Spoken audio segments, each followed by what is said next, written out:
स्वच्छ करतोय. आज आमची मुलं पडून गेली की डोक्याला हात लावून बसतोय. मुलगा दारू पिऊन आला तर बाप अंगणात बसून रडतोय. याचे कारण समाजात शोधू नका, कारण आज ही घरातील सगळ्यात मोठं विद्यापीठ म्हणजे आजी आजोबा घरापासून दूर होता. म्हणूनच तर आमच्या मुलांचे अंतःकरणातले संस्कार लेकरांपासून दूर होता. हात जोडून माझ्या बहिणींना विनंती करून जाते, एक वेळ तुम्ही तुमच्या आजी आजोबांना उपाशी ठेवले ना तरी चालेल, कारण जगाच्या पाठीवरचा अव्वल लेण्याचा साठा असणारा गुगल ही जिथे कमी पडते तत्वज्ञानात हारतो, तिथे जगाच्या पाठीवरचा तत्वव्यक्त जन्म घेतो आणि ते म्हणजेच आमच्या घरातील आजी आजोबा.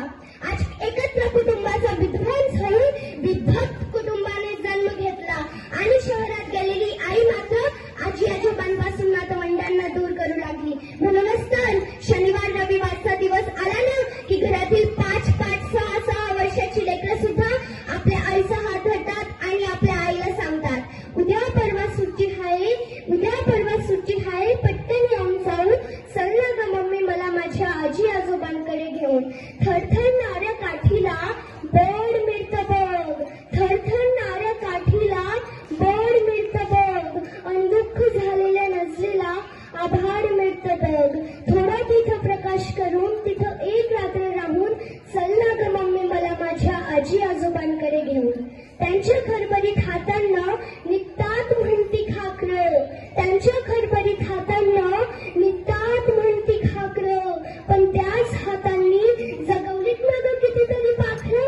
एका तासासाठी आपण पाखर व्हायला जाऊ, चल ना ग मम्मी मला माझ्या आजी आजोबांकडे घेऊन. अगं हीच आपली दिवाळी समज जाणं आणि येणं, अगं हीच आपली दिवाळी समज जाणं आणि येणं. सिमेंटमध्ये हाता रुतून बसलंय ग ते गावासभेनं, असं कोणतंच झाड नसतं जे मुलं टाकतं खाऊन. चल ना ग मम्मी मला माझ्या आजी आजोबांकडे घेऊन. अगं डोळे त्यांचे आसूसलेत ग हिरवा चष्मा लावून, अगं डोळे त्यांचे आसूसलेत ग हिरवा चष्मा लावून. चल ना ग मम्मी मला माझ्या आजी आजोबांकडे घेऊन. गाडी नको आजोबांच्या पाठीवर मी खेळे, गाडी नको आजोबांच्या पाठीवर मी खेळे, तेव्हाच ती आत्मेला खरा मोक्ष मिळेल. अगं चल ना ग त्या पंढरीला आई, चल ना ग त्या पंढरीला येऊ पवित्र होऊन. चल ना ग मम्मी मला माझ्या आजी आजोबांकडे घेऊन, चल ना ग मम्मी मला माझ्या आजी आजोबांकडे घेऊन. धन्यवाद. Thank you, Krishika, for a wonderful speech.